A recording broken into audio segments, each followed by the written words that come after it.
Insurance, what it is and why you need it. In this section, we will describe the importance of health management and general insurance. Remember that your human capital is your ability, expertise, and experience that allows you to work and earn income now and into the future.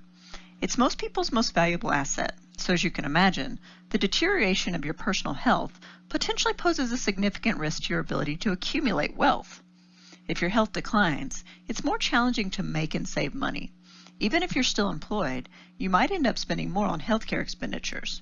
If your health becomes even worse, you may no longer be able to work at all.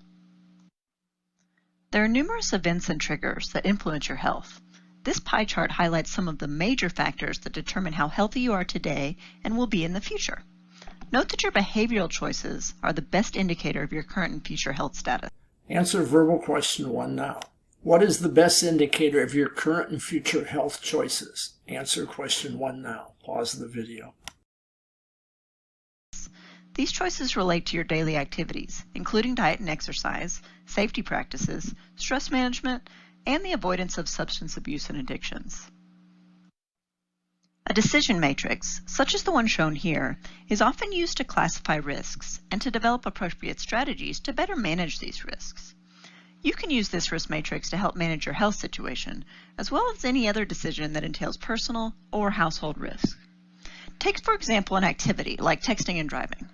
The probability or frequency of getting into an accident is high, and the severity can also be high, not only from the cost of destroying your car and other property, but also the potential loss of life. Activities that are both high frequency and high severity should therefore be avoided. Other activities, like the risk of an airline losing your luggage, you simply accept. Answer verbal question 2 now. What do you do with the risk of an airline losing your luggage? Pause the video and answer verbal question 2 now.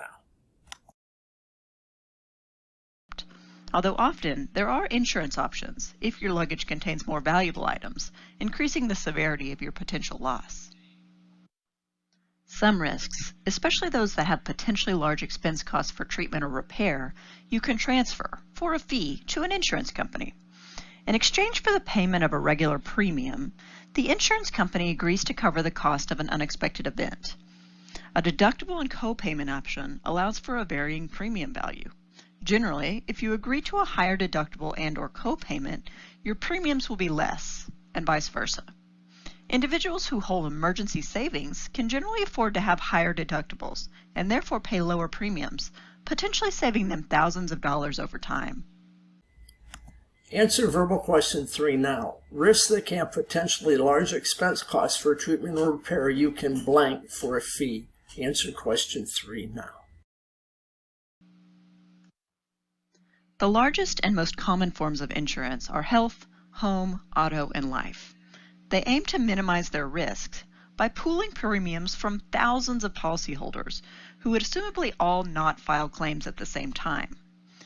Based on the risk factors of the pool of customers, actuaries analyze complex mathematical probability models that allow them to set premiums commensurate with their risk and still be profitable. Many health insurance plans in the U.S. are offered through employers, and the premiums charged are based on the age and risk factors of the employee base as a whole. All else equal, premiums are higher for older individuals and women. Young male office workers generally pose the lowest risk to the insurer, and therefore offer the lowest premiums. Premiums tend to increase dramatically as the frequency and severity of an event increases. This is true whether or not the risk is related to your health or property. For the insurers, it's not always beneficial to have more insured if the pool of insured is all located in a single location or all have high risk factors. For example, homeowners who live in flood-prone areas can usually not obtain private insurance at all. Instead, the federal government has to step in and offer flood insurance from the Federal Emergency Management Agency, or FEMA. Likewise, the U.S. must provide Medicare to elderly Americans. Answer verbal question 4 now. What must the government provide to elderly Americans? Answer verbal question 4 now. Pause the video. Because the risk factors for older individuals would make obtaining private health insurance financially impossible. Read through this scenario on your own. And determine what risk strategy both Blakely and Marty are taking by using the risk matrix. Because Blakely ultimately decides not to make the jump, her strategy is to avoid the risk. And while Marty still made the jump, he has ensured that there was a secure plane and that the parachutes have been checked 3 times, managing the risk. Answer verbal question 5 now. Blakely's strategy was to blank, comma, and Marty's strategy involved blank. Pause the video, answer a question now.